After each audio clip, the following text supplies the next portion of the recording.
സ്നേഹമുള്ളവരെ, ഇന്ത്യയിലെ ഗംഭീരമായ ഒരു വിദ്യാഭ്യാസ സമ്പ്രദായം ഉണ്ടായിരുന്നുവെന്നും പാശ്ചാത്യ വിദ്യാഭ്യാസ സമ്പ്രദായം ഇന്ത്യൻ വിദ്യാഭ്യാസ സമ്പ്രദായത്തെ തകർത്തതുകൊണ്ടാണ് ഇന്ത്യയിലെ വിദ്യാഭ്യാസം നശിച്ചു പോയത് എന്നാണ് വ്യാപകമായ തോതിൽ പ്രചരിപ്പിക്കപ്പെട്ടുകൊണ്ടിരിക്കുന്നത്. അതിൽ വ്യംഗ്യാർത്ഥത്തിൽ അവരുദ്ദേശിക്കുന്നത് ക്രൈസ്തവ വിദ്യാഭ്യാസ സ്ഥാപനങ്ങളാണ് യഥാർത്ഥത്തിൽ ഇന്ത്യയിലെ വിദ്യാഭ്യാസത്തെ നശിപ്പിച്ചത് എന്നാണ്. ഒരു പരിധിവരെ അവർ പറയുന്നതിൽ കാര്യമുണ്ട്. കാരണം ഇന്നത്തെ ക്രൈസ്തവ വിദ്യാഭ്യാസ സ്ഥാപനങ്ങൾ ഒരിക്കലും എന്താണോ വിദ്യാഭ്യാസത്തിൻ്റെ പാശ്ചാത്യ വളർച്ച, അതിൻ്റെ അന്തസത്തയെ കൈമാറാനായിട്ട് ഇന്ത്യയിലെ ക്രിസ്ത്യാനികൾക്ക് കഴിഞ്ഞില്ല എന്നതൊരു യാഥാർത്ഥ്യമാണ്. കാരണം ഇന്ത്യയിലെ ക്രിസ്ത്യൻ സ്ഥാപനങ്ങളിലൊന്നും കണ്ടന്റ് എന്തായിരിക്കണം എന്നതിനെക്കുറിച്ച് യാതൊരു വിധത്തിലുള്ള ചർച്ചയോ ആ ചർച്ച നടത്താൻ പറ്റിയ ബുദ്ധിയുള്ള ആളുകളോ അതിൻ്റെ തലപ്പത്തില്ല എന്നുള്ളതാണ് ഇന്ത്യയിലെ വിദ്യാഭ്യാസ സമ്പ്രദായം തകരാനുള്ള കാരണം. അത് ശരിയാണ് പറഞ്ഞത്. പക്ഷെ അത് മിഷണറിമാർ കൊണ്ടുവന്ന വിദ്യാഭ്യാസമല്ല. ആ വിദ്യാഭ്യാസത്തിനെ വളർത്താനായിട്ട് ഇപ്പോഴുള്ള ക്രിസ്ത്യാനികൾക്ക് കഴിഞ്ഞിട്ടില്ല എന്നുള്ളത് 100% ശരിയാണ്. അപ്പോൾ ഈ മിഷണറിമാർ കൊണ്ടുവന്ന വിദ്യാഭ്യാസ സമ്പ്രദായത്തിൻ്റെ അത് ആരുടെയാണ്? അത് ക്രിസ്ത്യനാണോ ഒറിജിനലി? ആദ്യം തന്നെ മനസ്സിലാക്കേണ്ടത് ക്രിസ്ത്യൻ വിദ്യാഭ്യാസ സമ്പ്രദായം എന്ന് പറഞ്ഞൊരു വിദ്യാഭ്യാസ സമ്പ്രദായം ഇല്ലേ. വിദ്യാഭ്യാസ സമ്പ്രദായം പൂർണ്ണമായിട്ടും രൂപപ്പെട്ടിട്ടുള്ളത് ഗ്രീക്ക് പശ്ചാത്തലത്തിലാണ്. അതിൻ്റെ പ്രധാനപ്പെട്ട ആളുകളാണ് സോക്രട്ടീസ്, പ്ലാറ്റോ, അരിസ്റ്റോട്ടിൽ. അപ്പം നിങ്ങൾ ചോദിക്കുക, അപ്പോൾ അതിന് മുൻപൊന്നും ഇവിടെ വിദ്യാഭ്യാസ സമ്പ്രദായങ്ങളും ഇതൊന്നും ഇന്ത്യയിലുണ്ടായിരുന്നില്ലേ? പൂജ്യം കണ്ടുപിടിച്ചത് ഇന്ത്യക്കാരാണല്ലോ. മാത്രമല്ല കാൽക്കുലസ് കണ്ടുപിടിച്ചിട്ടുള്ളത് സംഗ്രാമഗ്രാമനാണല്ലോ. അപ്പം അതുകൊണ്ട് ഇവിടെയൊന്നും വിദ്യാഭ്യാസം ഇല്ല എന്നാണോ താങ്കൾ പറയുന്നത് എന്നാണ് പലരും ചോദിക്കുന്നത്. കാരണം പൂജ്യം കണ്ടുപിടിച്ചത് ഇന്ത്യക്കാരാണ്, മൈനസ് കണ്ടുപിടിച്ചത് ഇന്ത്യക്കാരാണ്. അപ്പോൾ ഇവിടെ ഒരു വിദ്യാഭ്യാസ രീതി ഇല്ലാതെ പൂജ്യം, മൈനസ്, അതുപോലെ തന്നെ കാൽക്കുലസ്, ഇതൊക്കെ എങ്ങനെ കണ്ടെത്താൻ പറ്റും? ഇത്തരം കാര്യങ്ങളൊക്കെ കണ്ടെത്തിയിട്ട് അവർക്ക് എന്തുകൊണ്ടാണ് വളരാൻ കഴിയാതിരുന്നത്? അതിന് പല കാരണങ്ങളുണ്ട്. ആ കാരണം അറിയണമെങ്കിൽ വിദ്യാഭ്യാസം എങ്ങനെയാണ് ഡെവലപ്പ് ചെയ്ത് വന്നത്, എന്തിനു വേണ്ടിയിട്ടാണെന്ന് ആദ്യം മനസ്സിലാക്കണം. പ്രിയമുള്ളവരെ, വിദ്യാഭ്യാസത്തിൻ്റെ ആദ്യത്തെ ഉറവിടം എന്ന് പറയുന്നത് ഓരോ രാജ്യത്തുമുള്ള ഭരണകൂടമാണ്. ആ ഭരണകൂടത്തിന് നിലനിൽക്കണമെങ്കിൽ എന്താണ് ആവശ്യം?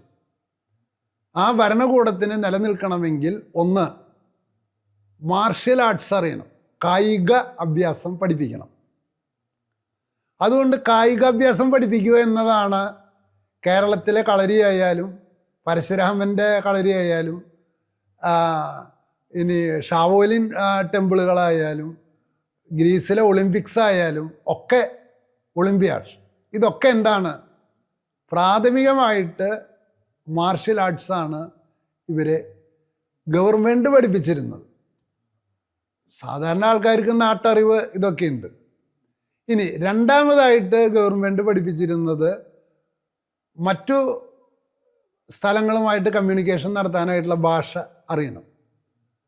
അപ്പോൾ അതുകൊണ്ട് ഒന്ന് മാർഷ്യൽ ആർട്സ്, രണ്ട് ഭാഷ, മൂന്നാമതായിട്ടാണ് കണക്കെഴുതി വയ്ക്കണം, അരിത്തമെറ്റിക്സ്. അപ്പോൾ ഈ 3 കാര്യത്തിൻ്റെ ഏറ്റവും ആദ്യം ആരാണോ ഡെവലപ്പ് ചെയ്തത് അവരാണ് വികാസം സംഭവിച്ചത്. അവർക്കാണ് രാഷ്ട്രീയപരമായും സാമൂഹികപരമായിട്ടും വികാസം സംഭവിച്ചത്. അങ്ങനെ ഏറ്റവും കൂടുതൽ വികാസം സംഭവിച്ച ഒരു സ്ഥലമാണ് ഇന്ന് ഇറാൻ നിലനിൽക്കുന്ന പേർഷ്യ. അവരാണ് ഈ ക്യൂനിഫെറം ലാംഗ്വേജ് രേഖപ്പെടുത്തുന്ന പണിയൊക്കെ അവരാണ് വികസിപ്പിച്ചെടുത്തത്. അപ്പോൾ ഭാഷയില്ലാതെ വിദ്യാഭ്യാസമില്ല. അപ്പോൾ ഇത് ഒന്ന് ആരാണ് വിദ്യാഭ്യാസം കൊടുത്തിരുന്നത്? ഗവൺമെൻറ്. എന്തിനാണ് ഗവൺമെൻറ് വിദ്യാഭ്യാസം കൊടുത്തിരുന്നത്? അവരുടെ നിലനിൽപ്പിന്. അപ്പോൾ സർക്കാരിൻ്റെ കയ്യിലുള്ള ഒരു ടൂളാണ് വിദ്യാഭ്യാസം. എന്ത് നിലനിർത്താൻ? അധികാരം നിലനിർത്താനും അധികാരം വ്യാപിപ്പിക്കാനും. അപ്പോൾ ഇതിനിടയിൽ ഇത് വ്യാപിപ്പിക്കണമെങ്കിൽ ആരെ കൊണ്ടാണ് ഇതിലൊക്കെ കണ്ടെത്തലുകൾ നടത്താൻ പറ്റുക? ഗ്രാമർ എങ്ങനെ എഴുതിയുണ്ടാക്കുക? ലിപി എങ്ങനെയാണ് എഴുതിയുണ്ടാക്കുക? ആദ്യം തന്നെ ഞാൻ പറയട്ടെ, ഭാഷ എന്ന് പറഞ്ഞാൽ രണ്ട് ഭാഗമുണ്ട്. ഒന്ന് സംസാര ഭാഷയുണ്ട്, രണ്ട് ലിഖിത ഭാഷയുണ്ട്. ലിഖിത ഭാഷ ഉണ്ടാവണമെങ്കിൽ ലിപി ഉണ്ടാവണം. ആദ്യത്തെ ലിപി എന്ന് പറയുന്നത് ക്യൂനിഫെറം ലാംഗ്വേജാണ്, വരയിട്ടിട്ട്. അതാണ് ബാബിലോണിയക്കാർ കണ്ടെത്തിയിട്ടുള്ള ഏറ്റവും ആദ്യത്തെ സ്ക്രിപ്റ്റ്. ഭാഷ എന്ന് പറയുന്നത് സ്ക്രിപ്റ്റ് എന്ന് പറയുന്നത് രണ്ടാണ് കേട്ട. അതാണ് അവർ ആദ്യമായിട്ട് കണ്ടെത്തിയത്. അതിൽ നിന്നാണ് ബാക്കി സ്ക്രിപ്റ്റുകളൊക്കെ ഇവോൾവ് ചെയ്ത് പല സ്ഥലങ്ങളിലും രൂപപ്പെട്ട് വന്നിട്ടുള്ളത് എന്നാണ് ചരിത്രകാരന്മാർ പറയുന്നത്. അതിന് പിന്നെ പല സോഴ്സുകളുണ്ടായി. ഇൻഡോ ജർമാനിക് ഭാഷ, ലുസിഫോൺ ലാറ്റിനെ ബേസ് ചെയ്തിട്ടുള്ള ഭാഷ, പിന്നെ ദ്രാവിഡ ഭാഷ, അങ്ങനെ പല കുടുംബങ്ങളും ഉണ്ടായി. പക്ഷേ ഒരു കാര്യമുള്ളത്, നമുക്ക് നമ്മുടെ അറിവുകൾ മറ്റൊരാൾക്ക് കമ്മ്യൂണിക്കേറ്റ് ചെയ്യണമെങ്കിൽ ഏറ്റവും പ്രധാനപ്പെട്ട കാര്യം എന്ന് പറയുന്നത് ലാംഗ്വേജ് ഫോം ചെയ്യണം എന്നുള്ളതാണ്. രണ്ട് തരത്തിൽ. ഒന്ന്, നമുക്ക് സംസാര ഭാഷ ഉണ്ടാവണം. രണ്ട്, നമുക്ക് ലിഖിത ഭാഷ ഉണ്ടാവണം. മൂന്ന്, ഈ സംസാര ഭാഷയായാലും ലിഖിത ഭാഷയായാലും ഒരു വാക്കുപയോഗിച്ചാൽ ആ സമൂഹത്തിലെല്ലാവരും ഒരേ അർത്ഥം ഉണ്ടാക്കുന്ന ശാസ്ത്രീയ ഭാഷയും വികസിക്കണം. അപ്പോൾ ഇത്തരത്തിലുള്ള ഭാഷാ വികസനം ഗ്രീസിൽ ഉണ്ടായിട്ടുണ്ട്, റോമിലുണ്ടായിട്ടുണ്ട്, ബാബിലോണിയയിൽ ഉണ്ടായിട്ടുണ്ട്, തമിഴ്നാട്ടിലുണ്ടായിട്ടുണ്ട്, ഇൻഡസ് വാലി സിവിലൈസേഷനിലുണ്ടായിട്ടുണ്ട്. ഇൻഡസ് വാലി സിവിലൈസേഷനിലുണ്ടായ ഭാഷയാണ് സംസ്കൃതം. തമിഴ്നാട്ടിലുണ്ടായ ഭാഷയാണ് ദ്രാവിഡം, ആണ് തമിഴ്. ഇനി ഗ്രീസിലുണ്ടായ ഭാഷയാണ് ഗ്രീക്ക്. റോമിലുണ്ടായ ഭാഷയാണ് ലാറ്റിൻ. ഏറ്റവും അവസാനം ജർമാനിക് ഭാഷയുടെ ഒരു ഭാഗമാണ് ഇംഗ്ലീഷ്. മറ്റൊരു ഭാഷയാണ് അറബി. പ്രിയമുള്ളവരെ, ഈ ഭാഷാ വികസനമാണ് വിദ്യാഭ്യാസത്തിൻ്റെ അടുത്ത ഘട്ടത്തിലേക്കുള്ള ഏറ്റവും പ്രധാനപ്പെട്ട ഘടകം. അപ്പോൾ രാജാക്കന്മാർ തങ്ങളുടെ അധികാരം നിലനിർത്താനായിട്ട് ഈ അറിവുണ്ടാക്കുമ്പോൾ ഈ അറിവ് സൃഷ്ടിക്കണമെങ്കിൽ ആരെ കൊണ്ടാണ് പറ്റുക? അത് പറ്റുന്ന ആളുകളാണ് ലിഷർ ക്ലാസ്. ലിഷർ ക്ലാസ് എന്ന് പറഞ്ഞാൽ ഒഴിവും സമയവും ഉണ്ടാവണം. അങ്ങനത്തെ ആളുകളാണ് പുരോഹിതന്മാർ. അപ്പോൾ ലോകത്തിൽ അറിവ് സൃഷ്ടിക്കുന്നതിൽ ആദ്യകാലത്ത് ഏറ്റവും വലിയ പങ്ക് വഹിച്ച ആളുകളാണ് പുരോഹിതന്മാർ. അതുകൊണ്ടാണ് അരിസ്റ്റോട്ടിൽ തന്നെ മെറ്റാഫിസിക്സിൻ്റെ ആദ്യത്തെ അധ്യായത്തിൽ തന്നെ എന്തുകൊണ്ട് ഈജിപ്തിൽ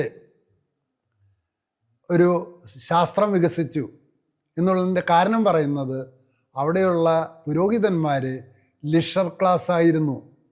അവർക്ക് ഇഷ്ടം പോലെ ചിന്തിക്കാനും എഴുതാനും പഠിക്കാനും പഠിപ്പിക്കാനും സമയം കണ്ടെത്തിയിരുന്നു. അപ്പോൾ രണ്ടാളുകളെ കണ്ടെത്തി. ഒന്ന്, ഗവൺമെൻറ്റിനാണ് അതിൻ്റെ ആവശ്യം, അവരുടെ അധികാരം നിലനിർത്താൻ. രണ്ട്, പുരോഹിതന്മാർക്കാണ് ഇത് കഴിയുക. അപ്പോൾ അവരെന്ത് ചെയ്തു? അവരുടെ അധികാരം നിലനിർത്താൻ അവർ ഉണ്ടാക്കിയ അറിവിനെ ഉപയോഗിച്ചു. അപ്പം ഇന്ത്യയിൽ ആരാണ് അറിവുണ്ടാക്കിയത്? പുരോഹിതന്മാരാണ് അറിവുണ്ടാക്കിയത്. ഇസ്രായേലിൽ ആരാണ് അറിവുണ്ടാക്കിയത്? പുരോഹിതന്മാരാണ് അറിവുണ്ടാക്കിയത്. അപ്പോൾ പുരോഹിതന്മാർ അറിവുണ്ടാക്കിയപ്പോൾ അവരെന്തെന്ന് പറഞ്ഞു? ഈ അറിവിൻ്റെ കുത്തക അതാണ് അധികാരത്തിൻ്റെ വഴിയെന്ന് അവർ മനസ്സിലാക്കി. അപ്പം അതുകൊണ്ട് ഒരു ഭാഗത്ത് സർക്കാരും മറുഭാഗത്ത് പുരോഹിതരും അറിവിൻ്റെ ഉടമസ്ഥന്മാരായിട്ട് മാറി. അപ്പോൾ അവർക്കൊരു പ്രധാനപ്പെട്ട പ്രശ്നമുണ്ട്. ഗവൺമെൻറ്റിൻ്റെ അധികാരത്തിന് വിരുദ്ധമായിട്ട് വരുന്ന ഒരറിവ് വന്നാൽ അവരെന്ത് ചെയ്യും? അവരില്ലാതാക്കും. പുരോഹിതന്മാരുടെ അവകാശത്തിന് എതിരായിട്ടുള്ള ഒരു അറിവ് വന്നാൽ അവരെന്ത് ചെയ്യും? അവരറിവിൻ്റെ വളർച്ചേനെ തടയും. അപ്പോൾ അതുകൊണ്ട് അറിവ് വളരണമെങ്കിൽ ഗവൺമെൻറ്റിൽ നിന്നും പുരോഹിതന്മാരിൽ നിന്നും സ്വതന്ത്രരായിട്ടുള്ള ഒരു ഗ്രൂപ്പ് ഉണ്ടാകണം എന്ന ചിന്തയാണ് യഥാർത്ഥത്തിൽ സോക്രട്ടീസ്, പ്ലാറ്റോ, അരിസ്റ്റോട്ടിൽ മുതലായവർ ഈ 3 പേരും ചേർന്ന് ഉണ്ടാക്കിയ വിദ്യാഭ്യാസ സമ്പ്രദായത്തിൻ്റെ പ്രത്യേകത എന്ന് പറഞ്ഞാൽ അത് പുരോഹിതനിൽ നിന്നും സർക്കാരിൽ നിന്നും അത് സ്വതന്ത്ര വിദ്യാഭ്യാസമായിരുന്നു. ആ സ്വതന്ത്ര വിദ്യാഭ്യാസത്തിൻ്റെ ആണ് യഥാർത്ഥത്തിൽ ആധുനിക വിദ്യാഭ്യാസത്തിൻ്റെ എല്ലാ അടിത്തറയും സൃഷ്ടിച്ചു വെച്ചിട്ടുള്ളത് ഈ 3 പേരും കൂടിയിട്ടാണ്. പ്രിയമുള്ളവരെ, മാത്രമല്ല അവരുണ്ടാക്കിയിട്ടുള്ള സിസ്റ്റം അറിയണമെങ്കിൽ ഇന്ത്യൻ സിസ്റ്റത്തെ വിമർശന വിധേയമാക്കിയാലേ മനസ്സിലാവുള്ളൂ. സംസ്കൃതം ഒരു ഭാഷയായിട്ട് പുരോഹിതന്മാർ ഉപയോഗിക്കുമ്പോൾ അവരൊരിക്കലും സംസ്കൃതത്തിന് ഒരു ലിഖിത രൂപം ഉണ്ടാക്കിയിരുന്നില്ല. അത് വേദപാരമ്പര്യങ്ങളും മുഴുവനും വാമൊഴിയായിട്ടാണ് അവർ പറഞ്ഞുകൊണ്ടിരുന്നത്.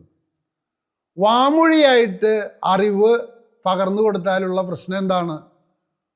ആ ഗുരുവിനെ കൂടാതെ ശിഷ്യന് ഒരു അറിവിലേക്ക് പ്രവേശിക്കാനായിട്ട് കഴിയില്ല. അങ്ങനെ സംസ്കൃതത്തിന് ലിഖിത ഭാഷ ഇല്ലാത്തതിനാൽ ഇതൊന്നും റെക്കോർഡ് ചെയ്യപ്പെടാതെ പോയി. എന്നാൽ സോക്രട്ടീസും അരിസ്റ്റോട്ടിലൊക്കെ വരുന്നതിന് മുൻപ് തന്നെ ഗ്രീക്ക് ഭാഷ നന്നായി വികസിച്ചതിനാൽ ഹോമറിൻ്റെ കൃതികളും മറ്റ് കൃതികളും ഇഷ്ടംപോലെ കൃതികളായിരുന്നു. പാർമെനൈഡ്സ്, അനക്സഗോറസ്, അതുപോലെ തന്നെ ഹെറാക്ലിറ്റസ്, ഇവരുടെയൊക്കെ കൃതികൾ സുലഭമായിരുന്നു. പൈതഗോറസ്, അതൊക്കെ റിട്ടൺ കൃതികൾ അവൈലബിൾ ആയിരുന്നു, എഴുതിയത്. ഇവിടെ അത്തരത്തിലുള്ള എഴുതിയ കൃതികളൊന്നും BC 400-ലോ 300-ലോ ഉള്ള റിട്ടൺ കൃതികൾ ഉണ്ടാകാനായിട്ട് വളരെ ബുദ്ധിമുട്ടാണ്. കാരണം അതിനു മുൻപ് BC 300-400 ആയപ്പോഴേക്കും ബ്രഹ്മി ഭാഷ, ദേവനാഗരി, പ്രാകൃത് മുതലായ സ്ക്രിപ്റ്റുകൾ വികസിച്ചു വന്നു. അപ്പം ഒന്നാമത്തേത്, സംസ്കൃതം ജ്ഞാന വളർച്ചയ്ക്ക് തടസ്സമാണ്. കാരണം എന്താണ്? സംസ്കൃതം ഏത് സ്ക്രിപ്റ്റിൽ വേണമെങ്കിലും എഴുതാൻ പറ്റും. മലയാളി ഒരറിവ് കണ്ടെത്തി അത് സംസ്കൃതത്തിൽ രേഖപ്പെടുത്തണമെങ്കിൽ അവന് മലയാളം സ്ക്രിപ്റ്റ് ഉപയോഗിക്കാം. തമിഴ്നാട്ടിലുള്ള ഒരാൾ ഒരറിവ് രേഖപ്പെടുത്തുമ്പോൾ തമിഴ് ഭാഷയിലാണ് രേഖപ്പെടുത്തുക. കർണാടകത്തിലുള്ള ഒരാൾ സംസ്കൃത ഭാഷ എഴുതുമ്പോൾ കന്നഡ ലിപിയിലാണ് എഴുതുക. അപ്പോൾ യൂണിഫോമായിട്ടുള്ള ഒരു ലിപി ഇല്ലാത്തതിനാൽ സിംബോളിക് സിസ്റ്റമാണ്, അതായത് ലിപികളും അടയാളങ്ങളിലൂടെയാണ് അറിവ് സൂക്ഷിച്ച് അടുത്ത തലമുറയ്ക്ക് കൈമാറുക, അല്ലെങ്കിൽ വിദ്യാർത്ഥികൾ കൈമാറുക. മാത്രമല്ല, ഈ അധ്യാപകൻ ഇവിടെ നിന്ന് പോയി കഴിഞ്ഞാൽ അധ്യാപകനെ കൂടാതെ തന്നെ വിദ്യാർത്ഥിക്ക് വീണ്ടും വീണ്ടും വീണ്ടും വീണ്ടും വീണ്ടും വായിച്ച് മനസ്സിലാക്കണമെങ്കിൽ റിട്ടൺ ടെക്സ്റ്റ് വേണം. അപ്പോൾ വാമൊഴി പാരമ്പര്യം മാത്രം നിലനിർത്തുകയും സ്ക്രിപ്റ്റിന് പ്രാധാന്യം കൊടുക്കാതിരിക്കുകയും ചെയ്തതുകൊണ്ട് അറിവ് ഗുരുകുലത്തിൽ മാത്രമായിട്ട് ഒതുങ്ങി. അതായത് ആരാണോ ഗുരു അവനിൽ നിന്ന് വ്യത്യാസപ്പെട്ടിട്ട് ഒരു അറിവില്ല. അന്ന് അതേസമയം തന്നെ അതുകൊണ്ട് ഇന്ത്യയിലുണ്ടായിരുന്ന സിസ്റ്റം ഗുരുകുലാണ്. ലോകത്തിലെല്ലായിടത്തും ഗുരുകുല സിസ്റ്റമായിരുന്നു. പക്ഷെ ലാംഗ്വേജ് ഡെവലപ്പ് ചെയ്തപ്പോഴാണ്, റിട്ടൺ ടെക്സ്റ്റ് ഡെവലപ്പ് ചെയ്തപ്പോഴാണ്, മറ്റു ചില കാഴ്ചപ്പാടുകൾ ഡെവലപ്പ് ചെയ്തപ്പോഴാണ് കോളേജ് സിസ്റ്റം രൂപം കൊണ്ടുവന്നത്. എന്താണ് കോളേജ് സിസ്റ്റം? ഒരു റൂഫിൻ്റെ കീഴിൽ വിവിധ വിഷയങ്ങളുടെ വിവിധ എക്സ്പെർട്ടുകൾ ഒരുമിച്ച് ചേരുന്ന പ്രക്രിയയെ പറയുന്ന പേരാണ് കൊളേജിയാലിറ്റി. അതായത് മാത്തമാറ്റിക്സ് പഠിപ്പിക്കുന്ന 10-20 പേരുണ്ടാവും, എക്കണോമിക്സ് പഠിപ്പിക്കുന്ന 10-20 പേരുണ്ടാവും, അങ്ങനെ വിവിധ വിഷയങ്ങൾ ഒരു റൂഫിൻ്റെ കീഴിൽ പഠിക്കുകയും ചിന്തിക്കുകയും കണ്ടെത്തുകയും ചെയ്യുന്ന സ്ഥലത്തിന് പറയുന്ന പേരാണ് കോളേജ്. അതിൽ വിവിധ വിഷയങ്ങളുള്ളത് കൊണ്ടാണ്, ലോകത്തിലുള്ള എല്ലാ വിഷയമുള്ളത് കൊണ്ടാണ് അതിനെ വിളിക്കുന്ന പേരാണ് യൂണിവേഴ്സിറ്റി. കാരണം എല്ലാം അതിൽ ഉൾക്കൊള്ളുന്നു എന്ന അർത്ഥത്തിലാണ് യൂണിവേഴ്സിറ്റി എന്ന പദം ഉപയോഗിക്കുക. അപ്പോൾ കൊളേജിയാലിറ്റി എന്നത് വരണമെങ്കിൽ ഒരു വിഷയത്തിൻ്റെ വിവിധ എക്സ്പെർട്സുകൾ ഒരുമിച്ച് ചേരുന്ന ഒരു സ്ഥലം, സംഘാത്മകത, ആരുടെ? അധ്യാപകരുടെ, ചിന്തകരുടെ സംഘാത്മകത എന്നതാണ് പ്ലാറ്റോ തുടങ്ങിയ അക്കാദമി എന്ന സ്ഥാപനത്തിൻ്റെ ഏറ്റവും പ്രധാനപ്പെട്ട സവിശേഷത.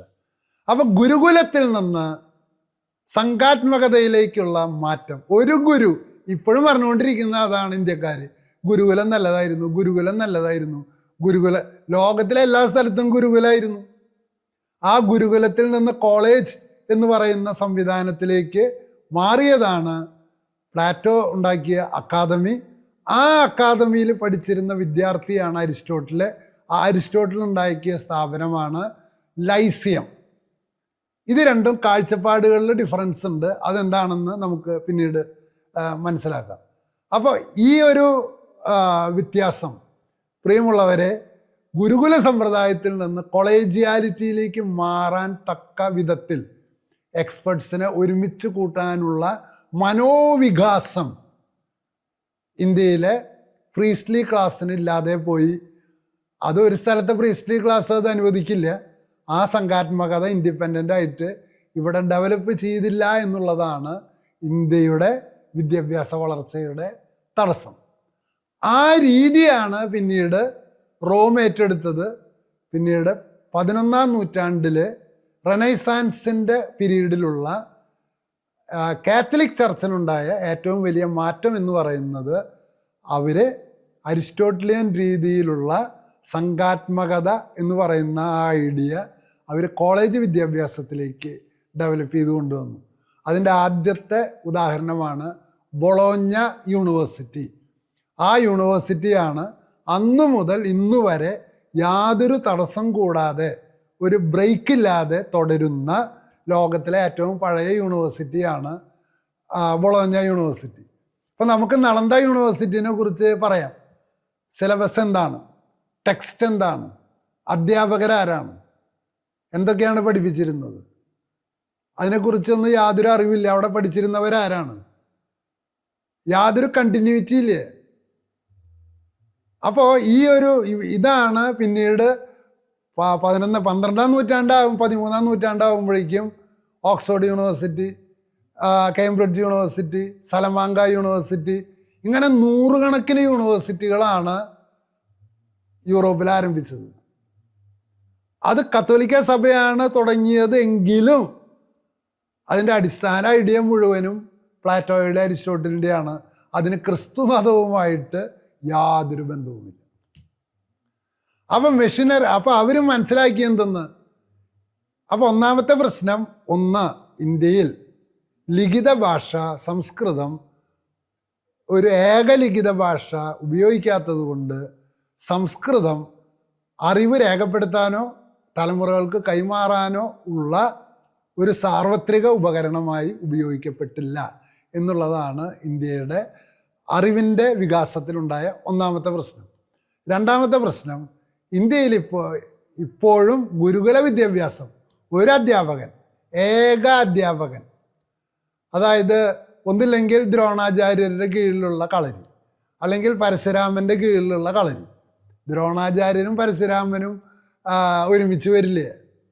അങ്ങനെ വരുമ്പോഴാണ് അതിന് സംഘാത്മകത വരിക.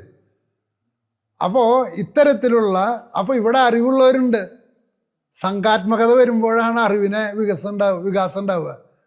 റോയൽ സൊസൈറ്റി ഓഫ് സയൻസ്, അവിടെ എല്ലാ ആളുകളും, ഇപ്പോൾ ഹോമിനി ബാബ അവരുടെ കൂടെ ഒരുമിച്ച് നടന്നിട്ടാണ് അദ്ദേഹം ആറ്റമിൻ്റെ തിയറീസ് പഠിച്ചെടുത്ത് ഇന്ത്യയിൽ കൊണ്ടുവന്ന് നല്ല ഒരു ആറ്റോമിക് റിസർച്ച് സെൻറ്റർ തുടങ്ങാനായിട്ട് അദ്ദേഹത്തിന് പറ്റിയത്.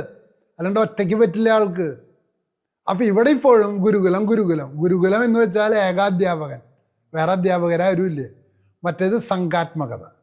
ഇനി രണ്ടാമത്തെ പ്രതിസന്ധി ഞാൻ മുമ്പൊരു എപ്പിസോഡിൽ പറഞ്ഞ പോലെ, ഇന്ത്യയിൽ ബുദ്ധനായാലും ഭഗവത്ഗീതയായാലും ശങ്കരാചാര്യരായാലും എല്ലാവരും ഇന്ദ്രിയ നിഗ്രഹമാണ്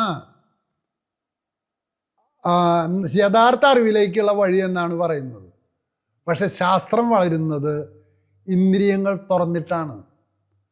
അപ്പോൾ ഇന്ത്യയിലുള്ള എല്ലാ വിഗ്രഹങ്ങളുടെയും കണ്ണ് തുറക്കുക എന്നുള്ളതാണ് ഇന്ത്യയിൽ ശാസ്ത്രം വികസിപ്പിക്കാൻ പറ്റിയ ഏകമാർഗം.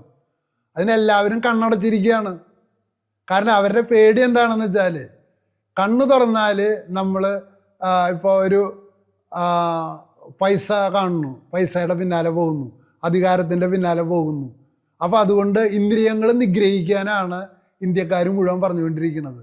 ബുദ്ധൻ പറയണത്, ഭഗവത്ഗീത പറയുന്നത്, ശങ്കരാചാര്യർ പറയുന്നത് എല്ലാവരും ഇന്ദ്രിയത്തെ നിഗ്രഹിക്കാനാണ്. ഇന്ദ്രിയങ്ങളിലൂടെയല്ലാതെ അറിവ് അകത്തേക്ക് കടക്കില്ല. Aristotle, Saint Thomas Aquinas, George Bacon, Francis Bacon, Locke, David Hume, ഇവരുടെ വിദ്യാഭ്യാസ തിയറിയാണ്. ഇവരെ പലരും ക്രിസ്തുമതത്തെ എതിർത്ത് പറഞ്ഞ ആൾക്കാരുണ്ട് അതിനകത്ത്. ഡേവിഡ് ഹ്യൂമനൊക്കെ ക്രിസ്തുമതം എന്ന് കേട്ടാൽ പുച്ഛാണ്. അപ്പോൾ അത്തരം ആൾക്കാരുടെ തിയറീസാണ് കണ്ണു തുറക്കുക എന്ന് പറഞ്ഞ ഇന്ദ്രിയങ്ങൾ വേണമെന്ന് പറയണത്. അത് അവരുടെ തിയറി ഒന്നും വേണ്ടാന്ന്. നമ്മൾ മനുഷ്യന്മാർ പ്രായോഗികമായിട്ട് ആലോചിച്ചാൽ മനസ്സിലാവില്ലേ? കണ്ണ്, മൂക്ക്, നാക്ക്, ചെവി ഇതൊന്നും ഇല്ല എന്നുണ്ടെങ്കിൽ എങ്ങനെയാണ് അറിവ് ഉള്ളിലേക്ക് പ്രവേശിക്കുക? ഇത് ഏറ്റവും ആദ്യം എഴുതിയ ബുക്കാണ് അരിസ്റ്റോട്ടിലിൻ്റെ ഡി അനിമ. ഇന്ദ്രിയങ്ങളില്ലാതെ അറിവ് അകത്തേക്ക് പ്രവേശിക്കുന്നില്ല എന്ന്. അപ്പോൾ ഇതാണ് പാശ്ചാത്യ വിദ്യാഭ്യാസത്തിൻ്റെ അടിത്തറ. ഇതാണ് ഇന്ത്യൻ വിദ്യാഭ്യാസത്തിൻ്റെ അടിത്തറ. അപ്പോൾ കണ്ണടച്ചിരിക്കാൻ പറയുന്ന ആളുകൾ വിദ്യാഭ്യാസത്തിനെതിരാണ്. മൂന്നാമതായിട്ട് ഇന്ത്യൻ വിദ്യാഭ്യാസവും പാശ്ചാത്യ വിദ്യാഭ്യാസവും തമ്മിലുള്ള വ്യത്യാസം എന്ന് പറയുന്നത്, ഈ പ്ലാറ്റോയും അരിസ്റ്റോട്ടിലും തമ്മിൽ വലിയ തർക്കം നടന്നിട്ടുണ്ട്. ആ തർക്കത്തിൻ്റെ പ്രധാനപ്പെട്ട ഒരു കാര്യം പലരും പറയുന്നത്, പ്ലാറ്റോ പറഞ്ഞു എല്ലാ അറിവുകളും മനുഷ്യൻ്റെ ഉള്ളിലുണ്ടെന്ന്. അതുകൊണ്ട് അറിവ്, വിദ്യാഭ്യാസം എന്ന് പറയുന്നത് റീകളക്ഷനാണ്. റീകളക്ഷൻ, എൻ്റെ ഉള്ളിലുള്ള ഓർമ്മയിൽ നിന്ന് ഞാൻ ഉണ്ടാക്കിയെടുക്കുന്നതിനെയാണ് റീകളക്ഷൻ എന്ന് പറയുക. അപ്പോൾ എഡ്യൂക്കേഷൻ എന്ന വാക്കിൻ്റെ അർത്ഥം തന്നെ പുറത്തേക്ക് എടുക്കുക എന്നുള്ളതാണ്. അപ്പോൾ ബുദ്ധൻ അതാണ് പറയണത്, എല്ലാ അറിവും ഉള്ളിലുണ്ടെന്നാണ് പറയുന്നത്. ഭഗവത്ഗീത അതാണ് പറയുന്നത്, എല്ലാ അറിവും ഉള്ളിലുണ്ടെന്നാണ് പറയുന്നത്. ശങ്കരാചാര്യർ അതാണ് പറയുന്നത്, എല്ലാ അറിവും ഉള്ളിലുണ്ടെന്നാണ് പറയുന്നത്. ഇതൊന്നും ഇന്ത്യക്ക് മാത്രമായിട്ട് കണ്ടെത്തിയതൊന്നുമല്ല. BC 5-ാം നൂറ്റാണ്ടിലും 6-ാം നൂറ്റാണ്ടിലും ഗ്രീസിലും മറ്റ് സ്ഥലങ്ങളിലും ഉണ്ടായിരുന്ന ആർഗ്യുമെൻ്റാണ് ഇതൊക്കെ. അപ്പോൾ ഉള്ളിലാണോ അറിവ് എന്നുള്ളതാണ് ഇവരൊക്കെ. പിന്നെ ഇന്ത്യക്കാർ മുഴുവനും പറഞ്ഞുകൊണ്ടിരിക്കുന്നത് കണ്ണുകൾ അടയ്ക്കുക, ധ്യാനിക്കുക, മെഡിറ്റേഷൻ, നിൻ്റെ എന്തിനറിയുക, ഉള്ളിനറിയുക, നിൻ്റെ കോൺഷ്യസ്നെസ്സിനെ കുറിച്ച് നീ അവെയറായാൽ കോൺഷ്യസ്നെസ്സിൽ എല്ലാ അറിവും ഉണ്ടെന്നാണ് ഇന്ത്യക്കാർ പറയുന്നത്. ഇതിനെ നഖശികാന്തം എതിർത്ത ആളാണ് അരിസ്റ്റോട്ടിൽ. അരിസ്റ്റോട്ടിൽ ക്രിസ്ത്യാനി അല്ല കേട്ട, കത്തോലിക്കനല്ല കേട്ട. അതിനും തെറ്റിദ്ധരിക്കായിരിക്കുമോ പറയുമ്പോൾ. അദ്ദേഹം യൂറോപ്യൻ തന്നെയാണോ അതോ ഏഷ്യനാണോ എന്നുള്ളത് ഡൗട്ടാണ്. അപ്പോൾ അരിസ്റ്റോട്ടിലെ പറഞ്ഞത് എന്താണെന്ന് വെച്ചാൽ, അപ്പൻ്റെ ബീജമില്ലാതെ അമ്മയ്ക്ക് കുട്ടീനെ പ്രസവിക്കാൻ പറ്റില്ല. അപ്പൻ്റെ ബീജമില്ലാതെ അമ്മയ്ക്ക് കുട്ടീനെ പ്രസവിക്കാൻ പറ്റില്ല. ഇത് ഇത്ര ലെജിബിളല്ല. ഇത് ഡി അനിമ 2-ാം ചാപ്റ്ററിൽ കിടക്കുന്നതാണ്. അതുപോലെ മനുഷ്യൻ്റെ ഉള്ളിൽ, ആത്മാവിൽ ഉള്ളത് അറിവുകളല്ല. ആത്മാവിലുള്ളത് യുക്തിഘടനയാണ്. യൂണിവേഴ്സൽസിൻ്റെ ഒരു ട്രഷറിയാണ് മനുഷ്യൻ്റെ അകം, യൂണിവേഴ്സൽസ്. ആ യൂണിവേഴ്സൽസിൻ്റെ ട്രഷറിയിൽ നിങ്ങൾക്ക് അത് ഉപയോഗിക്കുക എന്തിനാണ്? പർട്ടിക്കുലറായിട്ടുള്ള അനുഭവങ്ങൾ നിങ്ങൾ കണ്ണിലൂടെയും കാതിലൂടെയും മൂക്കിലൂടെയും സ്പർശനത്തിലൂടെയും പർട്ടിക്കുലറായിട്ടുള്ള അറിവുകൾ ഇങ്ങനെ അകത്തേക്ക് പ്രവേശിച്ച് അതിൻ്റെ വ്യത്യാസം ലൈക്കായിട്ടുള്ളതിനെ സ്വീകരിച്ച് അൺലൈക്കായിട്ടുള്ളതിനെ കളഞ്ഞ് കാറ്റഗറീസ് ഉണ്ടാക്കി വ്യത്യാസം ഉണ്ടാക്കിയിട്ടാണ് ശാസ്ത്രം വികസിച്ച് വരുന്നത് എന്നാണ് ഇദ്ദേഹം ആദ്യമായിട്ട് എഴുതി വയ്ക്കണേ. അപ്പോൾ ഇന്ദ്രിയങ്ങളിലൂടെ കിട്ടുന്ന അറിവ് മനുഷ്യൻ്റെ ഉള്ളിൽ അതിനെ സ്വീകരിക്കും. ആ സ്വീകരിച്ചിട്ട് വേണം അതിലുള്ള യുക്തിഘടനയിൽ ഉൾപ്പെടുത്തും. ആ യുക്തിഘടനയും പുറത്തുനിന്ന് വരുന്ന അറിവും കൂടി ചേർന്നതാണ് നമ്മളിന്ന് കാണുന്ന ശാസ്ത്രം. ഇതാണ് അദ്ദേഹം എഴുതി വെച്ചത്. സെൻറ് തോമസ് അക്വിനാസ് ഇത് വായിച്ചപ്പോൾ ആൾക്ക് തെറ്റിയാൽ മനസ്സിലായത്. ആൾ ടാബുള റാസയാണെന്ന് എഴുതി വെച്ചു. മനുഷ്യൻ്റെ അകം ഒന്നും എഴുതാത്ത ഒരു സ്ലേറ്റിന് സമാനാണെന്ന്. അതും അരിസ്റ്റോട്ടിലിൻ്റെ വാചകമാണ്. അത് അദ്ദേഹം എഴുതുന്നത് ആദ്യം സെൻസ് ഉണ്ട്, പെർസെപ്ഷൻ ഉണ്ട്, ഇമാജിനേഷൻ ഉണ്ട്, സപ്പോസിഷൻ ഉണ്ട്, ഇൻ്റലിജൻസ് ഉണ്ട്. അപ്പോൾ ഏറ്റവും അടിയിൽ കിടക്കുന്ന പെർസെപ്ഷനാണ്. അതായത് ഏറ്റവും ആദ്യത്തെ സ്വീകരണം പുറമേ നിന്നുള്ള അറിവിൻ്റെ. അതാണ് അദ്ദേഹം പറഞ്ഞത് അതിൽ നിറച്ച യൂണിവേഴ്സൽസ് ആണെന്ന്. അതായത് യുക്തിഘടന. ആ യുക്തിഘടനയുടെ ഉള്ളിലേക്കാണ് പുറത്തുനിന്ന് വരുമ്പോഴാണ് അറിവാവുക. അതിനുള്ള പ്രോസസ്സാണ് ഇമാജിനേഷൻ, അണ്ടർസ്റ്റാൻഡിങ്. ഏറ്റവും അവസാനമാണ് ഇൻ്റലക്റ്റ്. ഇൻ്റലക്റ്റാണ് ടാബുള റാസ, അല്ലാണ്ട് ഹ്യൂമൻ സോളല്ല. മനുഷ്യൻ്റെ ആന്തരികത അതിൽ അറിവ് കിടപ്പുണ്ട്. ആ അറിവെന്ന് പറയുന്നത് അറിവിൻ്റെ ഘടന മാത്രമാണ്, അല്ലാണ്ട് പർട്ടിക്കുലർ അറിവല്ല. അപ്പോൾ പ്രിയമുള്ളവരെ, ഇതാണ് അരിസ്റ്റോട്ടിൽ എഴുതി വെച്ചത്. അപ്പോൾ ഇന്ത്യയിൽ ഉള്ളിലറിവുണ്ടെന്ന് പറയുന്നുണ്ടെങ്കിലും ഇന്ദ്രിയങ്ങളിലൂടെ വരുന്ന അറിവിനെ പ്രോസസ്സ് ചെയ്താൽ മാത്രമേ ഉള്ളിലുള്ള അറിവിന് ജീവൻ വയ്ക്കൂ. ഞാൻ 2 കൊല്ലം മുമ്പ് ചെയ്തൊരു എപ്പിസോഡിൽ പറഞ്ഞു, വിറക് കത്തിച്ചുകൊണ്ടിരിക്കുമ്പോൾ പുറമേ നിന്ന് വരുന്ന തീയാണ് വിറകിൻ്റെ അകത്തുള്ള പൊട്ടൻഷ്യലായിട്ടുള്ള തീയിനെ കൈനറ്റിക്കായിട്ട് മാറ്റണമെന്ന്. 2 മാസം മുൻപാണ് ഡി അനിമ വായിച്ചത്. ദൈവാനുഗ്രഹത്താൽ ഈ ഡി അനിമയിൽ ഇതേ ഉദാഹരണം എഴുതി വെച്ചിട്ടുണ്ട്. എന്താണ് പൊട്ടൻഷ്യാലിറ്റി, എന്താണ് ആക്ച്വാലിറ്റി എന്ന് വിവരിക്കാൻ വേണ്ടി അരിസ്റ്റോട്ടിൽ ഉപയോഗിക്കുന്ന ഉദാഹരണമാണ് പുറമേ നിന്ന് വരുന്ന തീയും വിറകിനകത്ത് ഒളിഞ്ഞിരിക്കുന്ന പൊട്ടൻഷ്യലായിട്ടുള്ള തീയും. അതുപോലെ പ്രിയമുള്ളവരെ, ഇന്ദ്രിയങ്ങൾ അടച്ചിട്ടിരിക്കുകയാണെങ്കിൽ പുറമേ നിന്നുള്ള തീയിനെ മാത്രമേ അകത്തു നിന്നുള്ള തീയിനെ കത്തിക്കാൻ പറ്റുള്ളൂ. അതുപോലെ പുറമേ നിന്നുള്ള സെൻസ് പെർസെപ്ഷന് മാത്രമേ അകത്തുള്ള അറിവിനെ വികസിപ്പിക്കാൻ പറ്റൂ എന്നതാണ് ശാസ്ത്രത്തിൻ്റെ അടിത്തറ. അതിനംഗീകരിക്കുന്ന ഒരു തത്വചിന്തകൻ പോലും ഇന്ത്യയിലില്ലാത്തതാണ് ഇന്ത്യയുടെ വിദ്യാഭ്യാസ വളർച്ചയുടെ തടസ്സം.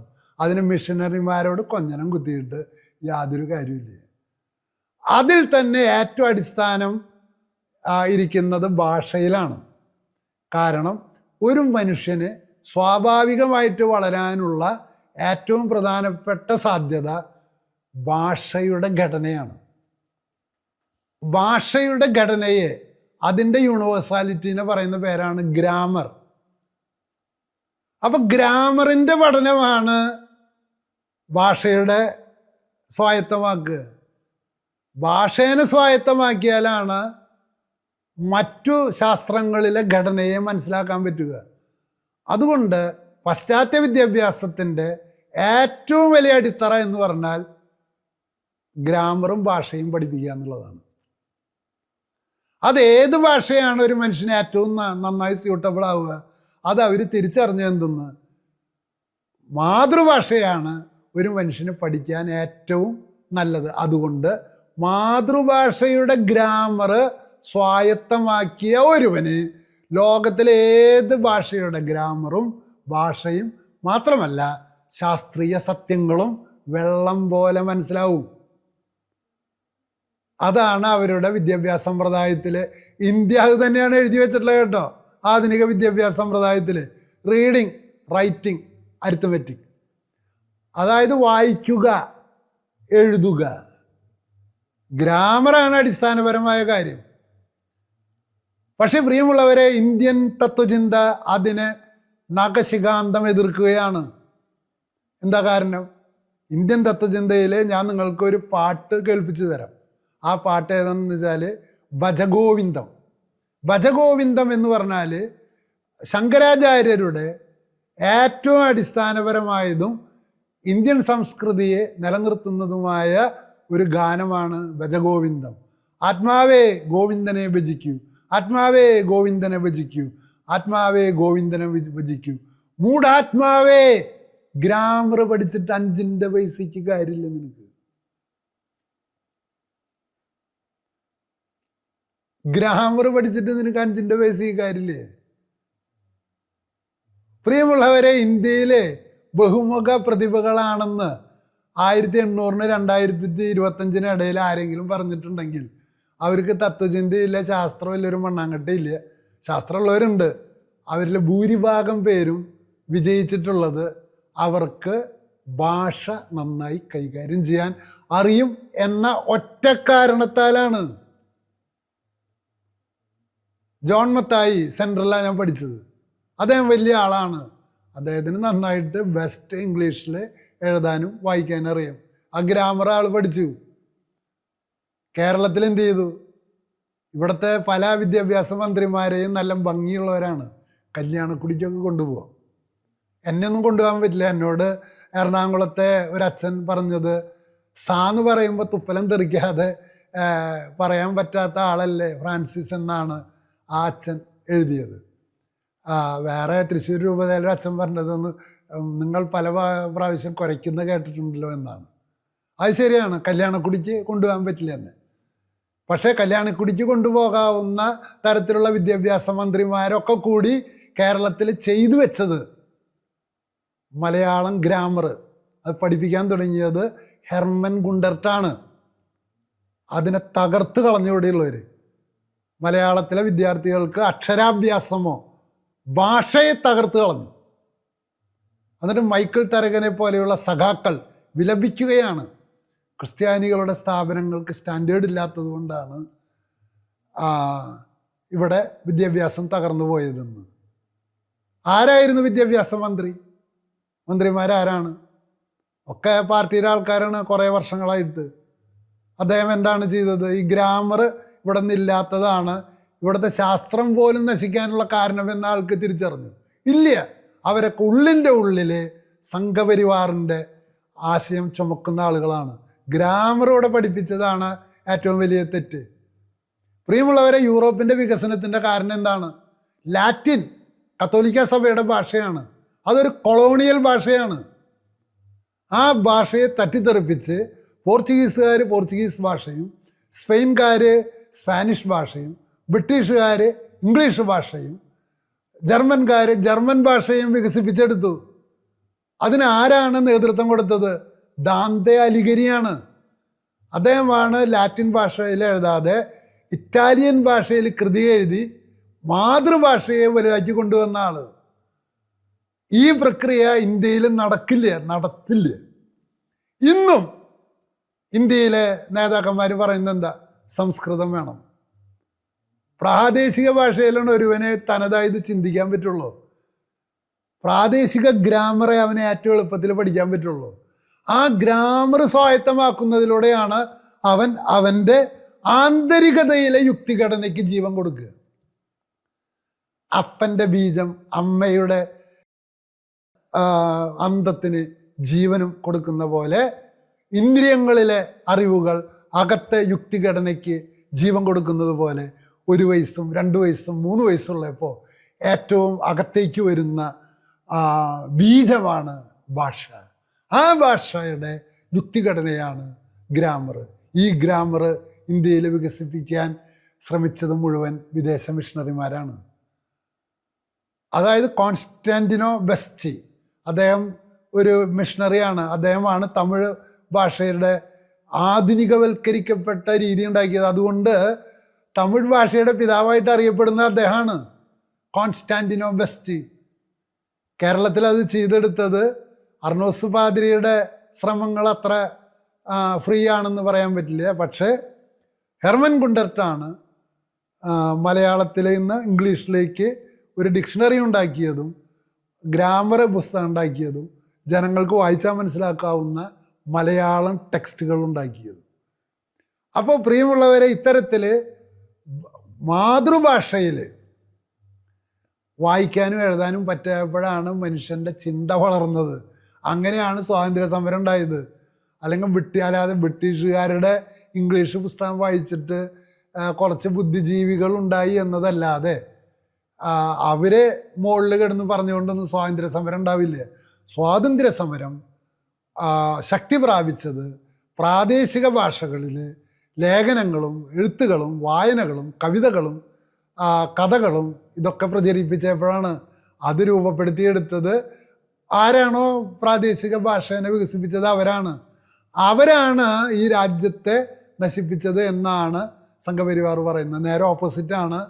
ശങ്കരാചാര്യരുടെ ഈ പാരഗ്രാഫ് ഇന്ത്യയുടെ വളർച്ചയുടെ തടസ്സമാണ്. മൂഢാത്മാവേ, ഗ്രാമർ പഠിച്ചതുകൊണ്ട് 5 പൈസയ്ക്ക് കാര്യമില്ല, അത് പഠിക്കുന്ന നീ മൂഢനാണ് എന്ന് പറയുന്ന ആ വാചകമാണ് ഇന്ത്യയുടെ ഏറ്റവും വലിയ ജ്ഞാന വളർച്ചയുടെ ദോഷമെന്നാണ് എനിക്ക് ആരോപിക്കാനുള്ളത്. മാത്രമല്ല പ്രിയമുള്ളവരെ, ഇവിടെ സംഗ്രാമഗ്രാമനാണ് കാൽക്കുലസ് കണ്ടുപിടിച്ചത്. അവർക്കൊക്കെ ഒരു പ്രത്യേകത ഉണ്ടായിരുന്നു. എന്താണെന്നറിയൂ? അവരൊരിക്കലും മനുഷ്യന് മനസ്സിലാവുന്ന ഭാഷയിൽ കണ്ടുപിടുത്തങ്ങളൊന്നും എഴുതി വയ്ക്കില്ലേ. അതായത് പൊതുസമൂഹത്തിന് മനസ്സിലാവുന്ന ഭാഷയിൽ കണ്ടുപിടുത്തം എഴുതി വയ്ക്കാതെ കടബയാതി എന്ന് പറയുന്ന ഒരു സിംബോളിക് സിസ്റ്റം ഉണ്ടാക്കി. അപ്പോൾ കടബയാതി വായിക്കുന്ന ആൾക്കാർക്ക് മാത്രമേ ഇത് അറിയുള്ളൂ. അപ്പം അങ്ങനെ അറിവ് പുറത്തേക്ക് കടക്കാതിരിക്കാൻ ഗൂഢഭാഷയിൽ എഴുതി വെച്ച ആളുകളാണ് ഈ ഇന്ത്യയിലുള്ളത്. അപ്പോൾ യൂറോപ്യൻസ് മാത്തമാറ്റിക്സ് എന്ത് ചെയ്തു? എല്ലാവർക്കും മനസ്സിലാകുന്ന ഒരു സിംബോളിക് ലാംഗ്വേജിലേക്ക് മാറ്റി. നമ്മളെന്ത് ചെയ്തു? ഇവർ 10 പേർക്ക് മാത്രം മനസ്സിലാക്കുന്ന കടബയാതി എന്ന് പറയുന്ന നിഗൂഢ ഭാഷയിലേക്ക് മാറ്റി. എൻ്റെ കയ്യിലിരിക്കുന്ന അറിവ് വളരെ നിൻ്റെ കയ്യിലെത്തുമ്പോഴാണ്. നിൻ്റെ കയ്യിലിരിക്കുന്ന അറിവ് വേറൊരാളുടെ കയ്യിലെത്തുമ്പോഴാണ്. അതൊരു ഫുട്ബോൾ കളി പോലെ ലക്ഷ്യത്തിലേക്ക് അങ്ങോട്ടും ഇങ്ങോട്ടും തട്ടിക്കൊണ്ടുപോകേണ്ടതാണ്. അല്ലാതെ കുറച്ച് പേരുടെ മാത്രമാക്കിയിട്ട് സൂക്ഷിച്ചു വെച്ചു. ഇതാണ് അറിവ് ഇവിടെ തകരാനുള്ള മറ്റൊരു കാരണം. പിന്നെ പലപ്പോഴും നിങ്ങൾക്ക് അറിയാത്ത കാര്യം, ഇപ്പോൾ കാൽക്കുലസ് സംഗ്രാമം കണ്ടുപിടിച്ചു എന്ന് പറഞ്ഞിട്ട് അവകാശവാദം ഉന്നയിക്കുകയാണ്. മൈനസ് കണ്ടുപിടിച്ചത് ഇന്ത്യക്കാരാണ്, 0 കണ്ടുപിടിച്ചത് ഇന്ത്യക്കാരാണ്. നിങ്ങൾ ഇതിലടിച്ചു നോക്കുക, മെറ്റയിലടിച്ചു നോക്കുക. മൈനസ് എന്നത് ഡയറക്ഷൻ ആണെന്ന് പറയുന്നത് കണ്ടെത്തിയത് ആരാണ്? ചോദ്യം കൂടി ചോദിക്കാം. മൈനസ് എന്ന് പറയുന്നത് ഡയറക്ഷൻ ആണെന്ന് കണ്ടെത്തിയത് ആരാണ്? ഉടൻ തന്നെ ഉത്തരം വരും, അത് ദക്കാർത്താണ്. 0 എന്നത് ഒറിജിൻ ആണെന്ന് കണ്ടെത്തിയത് ആരാണ്? ഉടൻ തന്നെ ഉത്തരം വരും, അത് ദക്കാർത്താണ്. അടുത്ത ചോദ്യം വരും, അനലിറ്റിക്കൽ ജോമെട്രിയാണ് കാൽക്കുലസിൻ്റെ അടിത്തറയെന്ന് കണ്ടെത്തിയത് ആരാണ്? ഉത്തരം വരും, അത് ദക്കാർത്താണ്. അപ്പോൾ പ്രിയമുള്ളവരെ, മാത്തമാറ്റിക്സിൽ ഉപയോഗിക്കുന്ന 0യും മാത്തമാറ്റിക്സിൽ ഉപയോഗിക്കുന്ന മൈനസും മാത്തമാറ്റിക്സിൽ ഈ കാൽക്കുലസ് കണ്ടെത്തിയിട്ടുള്ളതും ഈ ദക്കാർത്തിൻ്റെ ഒരു പ്രത്യേക സവിശേഷമായ രീതിയിലാണ്. പൂജ്യമല്ല ഗ്രാഫിൽ ഉപയോഗിക്കുന്നത്, ഒറിജിനാണ്. ഇന്ത്യക്കാരെ 0 എന്ന് കണ്ടെത്തിയത് ശൂന്യത എന്ന അർത്ഥത്തിലാണ്. ശൂന്യത എന്ന് പറയുന്നത് ഇല്ല എന്നുള്ളതാണ് വെസ്റ്റേൺ മാത്തമാറ്റിക്സിൻ്റെ അടിത്തറ. അപ്പോൾ അവർ അന്തരീക്ഷത്തിലാണ് എന്ത് വരയ്ക്കണത്? ഡ്രോയിങ്, ഗ്രാഫ് പേപ്പർ വരയ്ക്കണത്. അപ്പോൾ ഈ പോയിന്റിന് അവർ കൊടുക്കുന്ന പേരാണ് 0. അതിന് വലത്തോട്ട് പോകുന്നതാണ് അതിൻ്റെ പ്ലസ്. അതിന് 180 ഡിഗ്രിയിൽ പിറകിലേക്ക് പോകുന്നതാണ് മൈനസ്. ഇങ്ങനെ ചോദ്യം ചോദിച്ചാലാണ് അങ്ങനെ ഉത്തരം കിട്ടുക. മൈനസ് കണ്ടുപിടിച്ചത് ആരാണ്? ഉടൻ തന്നെ വരും, അത് BC 3-ാം നൂറ്റാണ്ടിൽ ഭാസ്കര രവിവർമ്മനാണ് മൈനസ് കണ്ടുപിടിച്ചത്. അടുത്ത ചോദ്യം ചോദിക്കാം, മൈനസ് ഡയറക്ഷനാണെന്ന് കണ്ടുപിടിച്ചത് ആരാണ്? ദക്കാർത്താണ്. ഈ ചോദ്യം ചോദിക്കാൻ അറിയാത്ത ആളുകൾ, കാരണം റിസർച്ചിൻ്റെ ഏറ്റവും പ്രധാനപ്പെട്ട കാര്യം പ്രോബ്ലം ഡിഫൈൻ ചെയ്യുക എന്നുള്ളതാണ്. ചോദ്യം തന്നെ കൃത്യമായിട്ട് ചോദിക്കാൻ അറിയുക എന്നുള്ളതാണ്. അപ്പോൾ ദക്കാർത്താണ് അനലിറ്റിക്കൽ ജോമെട്രി. ഇവിടെ അറബികൾ കണ്ടെത്തിയ ആൾജിബ്രയും ഇന്ന് ഉപയോഗിക്കുന്ന ആൾജിബ്രയും തമ്മിൽ യാതൊരു ബന്ധവുമില്ല. അറബികൾ ഉപയോഗിക്കുന്ന ആൾജിബ്രയെ ഗ്രീക്കുകാർ ഉപയോഗിച്ചിരുന്ന ജോമെട്രിയെ രണ്ടും കൂടി മിക്സ് ചെയ്തതാണ് അനലിറ്റിക്കൽ ജോമെട്രി എന്ന് പറയുന്ന ഐഡിയ. ഈ ഐഡിയ ഉണ്ടാക്കിയത് ദെക്കാർത്താണ്. ആ ദെക്കാർത്താണ് കാൽക്കുലസിലേക്കും ഇന്നത്തെ മാത്തമാറ്റിക്കൽ ഫിസിക്സിലേക്കും വഴിതെളിച്ചത്. അപ്പം -1 എന്ന് പറഞ്ഞാൽ 180 ഡിഗ്രി ആണെന്നും പ്രപഞ്ചഗോളങ്ങൾ മുഴുവൻ ആൻറ്റി ക്ലോക്ക് വൈസിലാണ് തിരിയുകയെന്നും അതുകൊണ്ട് സർക്കിളിനെ അനലൈസ് ചെയ്യേണ്ടത് ആൻറ്റി ക്ലോക്ക് വൈസ് ആണെന്നും ആ സർക്കിളിനെ ലീനിയർ അപ്രോക്സിമേഷൻ നടത്തുന്നതിലൂടെയാണ് കാൽക്കുലസ് ഉണ്ടാക്കുക എന്നും അത്ര ആഴത്തിൽ അറിയുന്ന ആളുകൾക്ക് മാത്രമേ ഈ ചോദ്യങ്ങൾ ചോദിക്കാൻ പറ്റുള്ളൂ. അല്ലാതെ പള്ളിമുറ്റത്തിരിക്കുന്ന ഒരാളോടോ അമ്പലമുറ്റത്തിരിക്കുന്ന ഒരാളോടോ സംഗ്രാമഗ്രാമനാണ് ഇത് കണ്ടെത്തിയതെന്ന് പറഞ്ഞാൽ അത് അന്തരീക്ഷത്തിൽ നിന്ന് കാൽക്കുലസ് കണ്ടെത്താൻ പറ്റില്ലേ? അതിനൊരു പെഡഗോഗിക്കൽ ഓർഡർ ഉണ്ട്. അതറിയാത്തവനെ എങ്ങനെയാണ് കണ്ടെത്താൻ പറ്റുക? അപ്പോൾ ഇത്തരത്തിലുള്ള നുണകൾ പറഞ്ഞ് നമ്മൾ വലിയ ആളുകളാണെന്ന് സ്ഥാപിക്കാമെന്നല്ലാതെ ഇന്ദ്രിയങ്ങൾ അടച്ചു പിടിച്ചിരിക്കുന്ന ഇന്ത്യക്ക് ആര് ഭരിച്ചാലും, ഏത് പാർട്ടി ഭരിച്ചാലും, ഏത് മതം ഭരിച്ചാലും, നിങ്ങൾ ആര് വേണമെങ്കിൽ ഭരിച്ചു, ആര് വേണമെങ്കിൽ അധികാരത്തിലെത്തിക്കൂ, നൺ ഓഫ് മൈ കൺസേൺ. ഗവൺമെൻറ്റിൽ നിന്നും പുരോഹിതന്മാരിൽ നിന്നും സ്വതന്ത്രമാകാത്ത വിദ്യാഭ്യാസം വളരില്ല. ഇന്ദ്രിയങ്ങൾ അടച്ചു പിടിച്ചിരിക്കുന്ന വിദ്യാഭ്യാസം വളരില്ല. ഉള്ളു മുഴുവൻ ടേബിള റാസയാണെന്ന് പറയുന്ന വിദ്യാഭ്യാസം വളരില്ല. ഉള്ളിൽ എല്ലാ അറിവുണ്ട് എന്ന് പറഞ്ഞാലും വിദ്യാഭ്യാസം വളരില്ല. അപ്പോൾ പ്രിയമുള്ളവരെ, ഭാഷയെ വികസിപ്പിച്ചവരാണ് വിദ്യാഭ്യാസത്തെ, അറിവിനെ വികസിപ്പിക്കുക, വിദ്യാഭ്യാസത്തെ വികസിപ്പിക്കുക. അപ്പോൾ അതുകൊണ്ട് ഞാൻ കൺക്ലൂഡ് ചെയ്യാണ്. 1, കണ്ണു തുറക്കുക. 2, ഉള്ളിലുള്ള അറിവ് പുറത്തേക്ക് വരണമെങ്കിൽ ഇന്ദ്രിയപരമായ അറിവ് അകത്തേക്ക് വരണം. ഇന്ദ്രിയങ്ങളെ പേടിക്കരുത്. 3, പ്രാദേശിക ഭാഷ വികസിപ്പിക്കാതെ ഇന്ത്യയിലെ അറിവ് വികസിക്കില്ല. 4, ഇന്ത്യയിലെ ഓരോ മനുഷ്യനും എഴുതാനും വായിക്കാനും പ്രാദേശിക ഭാഷയുടെ ഗ്രാമറും അറിയാതെ അവന് സമ്പൂർണമായിട്ടുള്ള ഒരു സംഭാവന ശാസ്ത്രത്തിന് കൊടുക്കുക അസാധ്യമാണ്. അത് സാധ്യമാണ്, പക്ഷെ അതിൻ്റെ വളരെ പരിമിതമാണ് അതിൻ്റെ സാധ്യതകൾ.